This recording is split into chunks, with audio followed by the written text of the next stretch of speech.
শৈল ধরছে তাজা। বন্ধুরা আজকে আমরা চলে আসছি খালে মাছ ধরতে, 3 বন্ধু মিলে।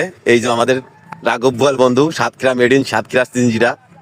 আর ওই যে সাতক্ষীরা আর এক বন্ধু আছে, জাল নিয়ে চলে গেছে হাজির। তো দেখানো হবে আজকে কিভাবে মাছ ধরা হয়, সাথে থাকবেন। অনেক মাছ ধরার ভিডিও দেখাবো আজকে, ঠিক আছে? আপনাদের জন্য কষ্ট করে আজকে ভিডিওটা নিয়ে আসছি। অবশ্যই একটু অপেক্ষা করুন, ধৈর্য ধরুন এবং দেখবেন কত সুন্দরভাবে মাছ ধরি। আশেপাশের পরিবেশ কিন্তু অস্থির পরিবেশ। এই যে ইউআইইউ ইউনিভার্সিটির পাশে যে খাল অবস্থিত, ওই খালেই মাছ ধরতে আসছি। অস্থির একটা পরিবেশ, দেখেন আপনাদের দেখানোর চেষ্টা করছি।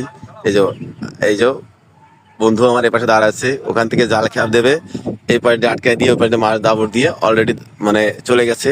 মাছ, প্রচুর মাছ ওখানে উঠতেছে। সাধারণত মাছ, ওই যে খয়রা মাছ আছে না, খয়রা মাছ, কই মাছ, এইগুলো মাছ, টাকি মাছ। চলে আসো আস্তে আস্তে।